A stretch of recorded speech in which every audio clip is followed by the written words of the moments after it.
Selamat pagi, hari ini saya akan mempresentasikan mengenai spektrum komunikasi organisasi. Sebelumnya izinkan saya menghaturkan panganjari umat. Om Swastiastu. Pada bab yang pertama, yakni mengenai tipe organisasi. Terdapat 12 tipe atau teori. Nah, yang pertama yakni teori klasik atau tradisional. Teori klasik atau tradisional berkonsentrasi pada struktur formal organisasi yang membiarkan aspek manusia dalam organisasi menjadi spesialis personalia. Teori yang kedua yakni hubungan kemanusiaan. Teori ini dikenal juga sebagai neoklasik yang menyatakan ketika organisasi dibuat aspirasi atau arus bawah yang dipertimbangkan. Yang ketiga yakni teori membuat keputusan. Teori ini menganggap organisasi sebagai struktur pengambilan keputusan. Nah, yang keempat yakni pendekatan sistem. Pendekatan sistem memandang organisasi sebagai sistem total yang terdiri dari sejumlah variabel yang saling berinteraksi.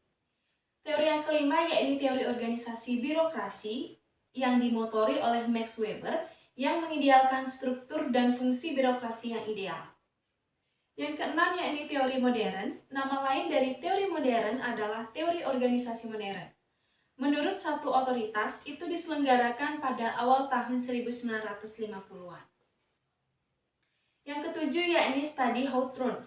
Sejumlah sosiolog dan psikolog membuat kontribusi besar untuk studi perspektif neoklasik yang juga dikenal sebagai sekolah pemikiran hubungan manusia. Yang kedelapan yakni teori kontingensi. Teori ini adalah kelas teori perilaku yang mengklaim bahwa tidak ada cara terbaik untuk mengatur perusahaan, untuk memimpin perusahaan, atau bahkan membuat keputusan. Teori yang kesembilan yakni teori motivasi. Teori ini berkaitan dengan studi atau motivasi kerja karyawan dalam sebuah organisasi. Teori yang ke-10 yaitu teori pengambilan keputusan. Teori ini adalah teori yang pengambilan keputusannya diberikan oleh Herbert Simon. Yang ke-11 yakni teori manajemen ilmiah. Teori manajemen ilmiah dari F. Tyler terutama memberi arti penting bagi karyawan tingkat organisasi. Teori yang ke-12 yakni teori yang terakhir adalah teori administrasi. Henry Fayol adalah satu nama terkenal yang dikaitkan dengan teori ini. Teori ini memberikan kontribusinya pada aspek manajerial organisasi. Kita lanjut ke bab kedua, yakni mengenai pengertian dan ruang lingkup. Para ahli menggunakan istilah perspektif untuk menggambarkan bagaimana sudut pandang fokus atau memilih suatu bagian yang dijadikan titik tolak dalam memberikan makna pada konsep gejala atau bahkan teori yang ada sebelumnya. Michel J. Papa misalnya membatasi perspektif untuk menjawab pertanyaan mengenai mengapa studi komunikasi organisasi dibutuhkan. Dapat diukur dari labeling dan diklasifikasikan, dihubungkan dengan proses pengorganisasian yang lain. Sebagai contoh, kita menghubungkan antara keinginan untuk mengetahui gaya komunikasi para manajer dengan tingkat kepuasan para pekerja. Bab yang ketiga yakni mengenai ruang lingkup dimensi. Komunikasi organisasi memiliki banyak dimensi sesuai dengan kompleksitas yang ada di dalamnya. Organisasi yang merupakan rumah bagi individu-individu yang memiliki karakteristik berbeda-beda mulai dari asal-usul suku, latar belakang agama, pendidikan, kultur yang ada di bawah dari rumah, maupun pikiran-pikiran yang dimiliki. Bab yang keempat yakni mengenai pengertian konflik. Tentunya dalam sebuah organisasi pasti adanya konflik.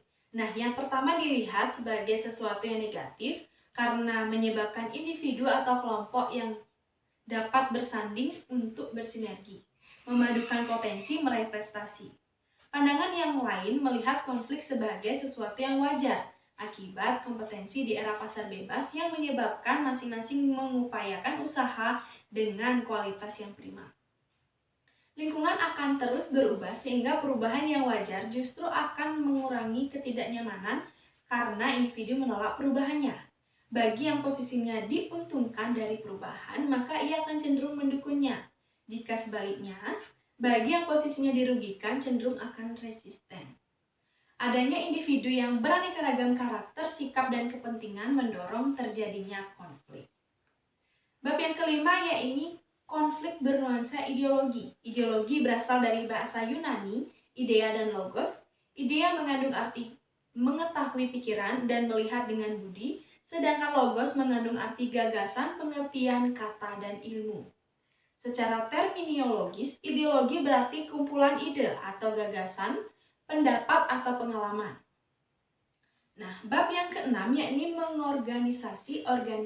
mengorganisasi komunikasi dakwah, di mana dakwah merupakan aktivitas seseorang, kelompok atau organisasi yang dalam upaya menyebarkan ajaran agama yang bertujuan untuk atau agar masyarakat mengetahui dan menyadari serta memahami ajaran agamanya, sehingga timbul hasrat untuk mengamalkan ajaran agama sebagai ibadah. Kita lanjut ke bab ke-7 yakni mengenai mengorganisasi komunikasi lingkungan. Artikel ini bertujuan menganalisis keberadaan video iklan layanan masyarakat tentang bahaya membuang sampah sembarangan atau bahaya sampah plastik yang diunggah di media sosial. Analisis menggunakan wacana kritis yang memungkinkan mengetahui relasi kuasa yang berperan dalam memproduksi, mendistribusi, dan memproduksi suatu pesan melalui media tertentu. Untuk bab ke-8 yakni mengenai mengorganisasi komunikasi kesehatan. Peraturan perundang-undangan yang berlaku di Indonesia, minuman atau memasukkan minuman beralkohol yang dapat menyebabkan mabuk ke dalam pelanggaran pidana. Barang siapa yang mengkonsumsi minuman beralkohol berakibat dan membahayakan orang lain diancam hukuman penjara. Dari sisi isi pesan, cerita maupun sinematografi, iklan layanan masyarakat ini berkualitas sangat rendah dibanding dengan video iklan minuman beralkohol pabrikan. Nah, untuk bab yang ke-9 yakni bagaimana organisasi mengkomunikasikan dirinya.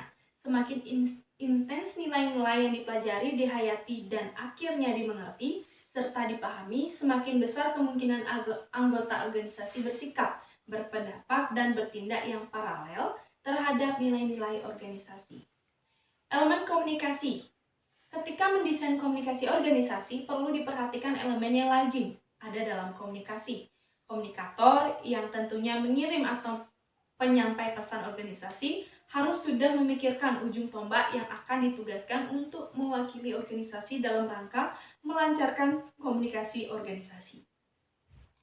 Baik, bab yang terakhir yakni bab yang ke-10 mengenai krisis organisasi dan krisis komunikasi.